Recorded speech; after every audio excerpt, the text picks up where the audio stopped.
friends. This is Dennis Sanders, pastor of First Christian Church, Disciples of Christ in Roseville, Minnesota. Welcome to At the Intersection.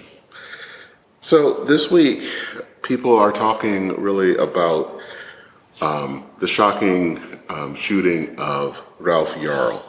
He's a young African-American teen in Kansas City who was shot by an elderly man.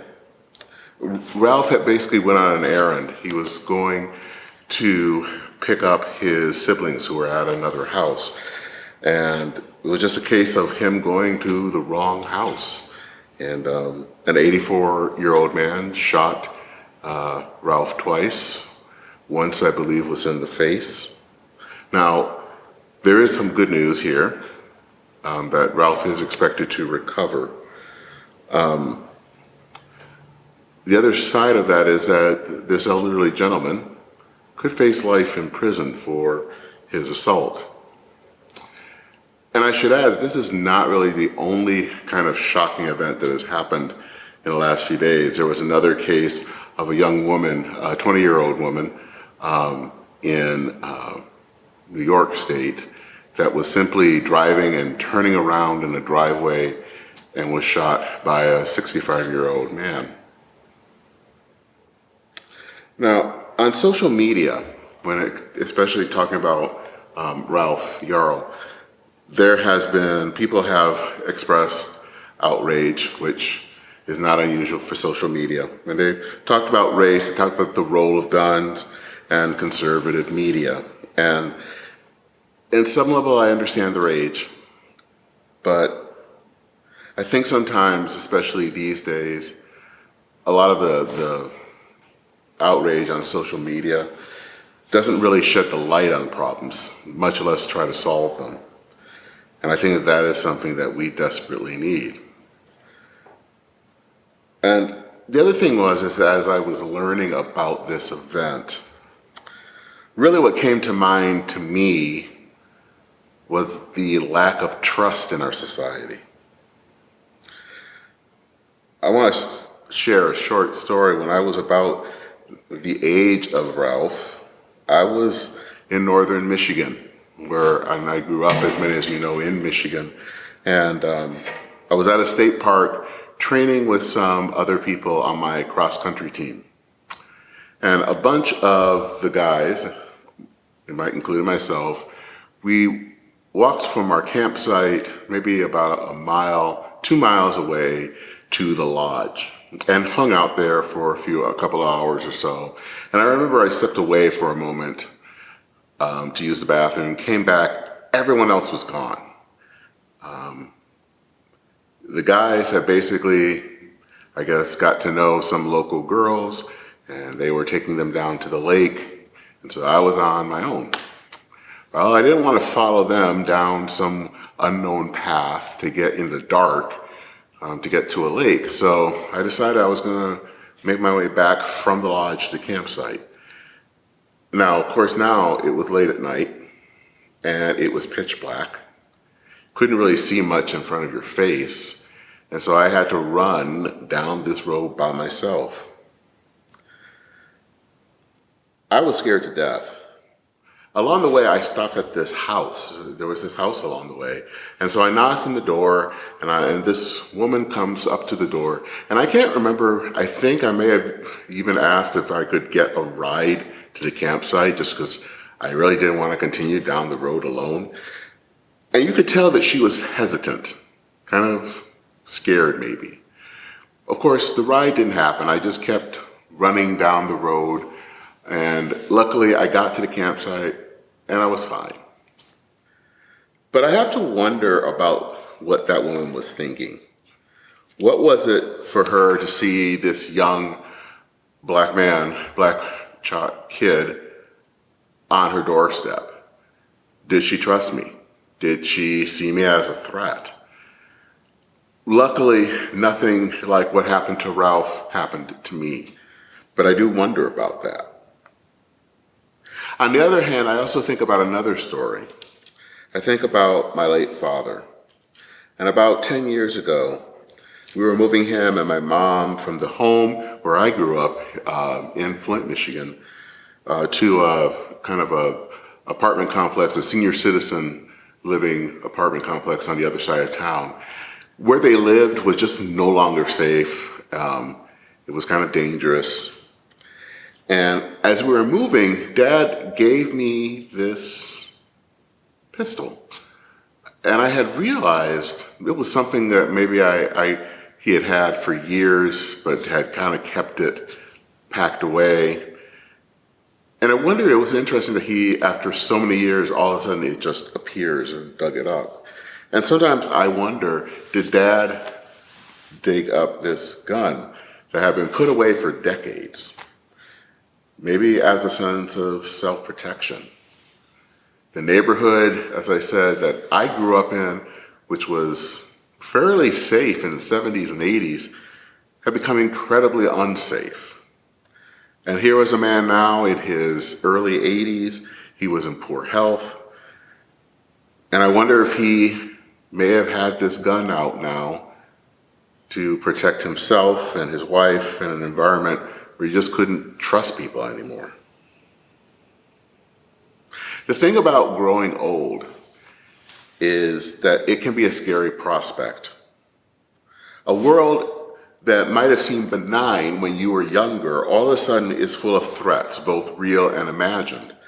And I think about this man in Kansas City who is in his mid-80s. Maybe he's living alone and maybe he's scared. And I think the fact is that there are many people in our society, many elderly people especially in our society, that live in a world where it just seems like everything is dangerous. And they feel that they have to use locks and bars and even guns to protect themselves from a world that seems incredibly dangerous. You know, we don't know the whole story about what happened. But as I said, I wonder if this man felt unsafe in his Kansas City neighborhood. So much so that he didn't trust the outside world. And I wonder if he was grabbing on for something to find a sense of protection. We live in a society, really, where we don't really trust anyone or anything. Trust in institutions are at an all-time low. And we really don't, in so many ways, trust each other. We look at other people as a threat. And sometimes race has something to do with that, but sometimes it's other factors. But whatever it is, we don't trust each other, and that's not good. Now, when I think about this older man, I'm not saying that race isn't a factor, because I think that race probably is. I'm surely not saying that he shouldn't face penalties. But I can't help but think about this person and wonder. And I also can't dismiss the situation that Ralph was in. I know how, personally, what it was like to be Ralph's age and what it was like to be his age and viewed sometimes in a dangerous way. But my experience with my dad makes me also more aware of what it means to be elderly in our society and to see a world that's filled with danger. And then I think about, where does the church fit in all of this? And what can we do as a people who follow Jesus Christ? What does the church have to say to a society where we don't trust each other anymore? And we especially don't trust the church. As Christians, we gather at God's table, the communion table. When that is where we come to that, we remember God's saving acts through Jesus Christ. Now, we believe that everyone is welcome at the table. At least we say that. And that means that if everyone is welcome, it means everyone from young Ralph, Yarl, a young African American who was innocent and just trying to do a chore that his mom had asked, to a man who shot him in fear. If we believe in a God of grace, how do we live that sense of welcome out? Not just at the table, but beyond the table. How do we be sensitive to both the young man who might be viewed as a threat and to the older man that is maybe scared and doesn't always perceive what is safe and what isn't? How do we extend grace in a day and age where grace feels so distant and impossible? I don't have all the answers here, and if you're expecting that this video is me going to rail against all the wrong in our society, I'm sorry to disappoint you. But I want to bring up those questions. I want to bring up those experiences that I've had. And I believe that we need to trust God to give us those answers, because we do need answers. We need to have a heart that is ready to discern what God would have us to do and how God can use us to help bind up again, to stitch together again the frayed bonds in our society. I pray today for Ralph Yarl's continued recovery. I pray for him because I know that the days, the weeks, the months will not be easy for him as he recovers and as he has to kind of live his life in public. But I also pray for this elderly man. I don't know who he is. Maybe he is a person that is scared. Maybe he is a person that has a problem with race. I don't know. But I pray for him as well.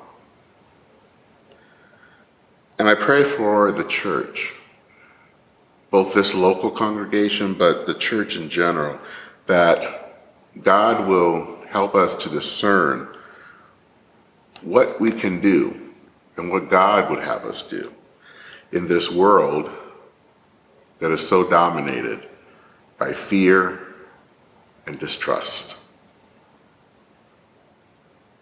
Take care. Godspeed. And I'll see you soon.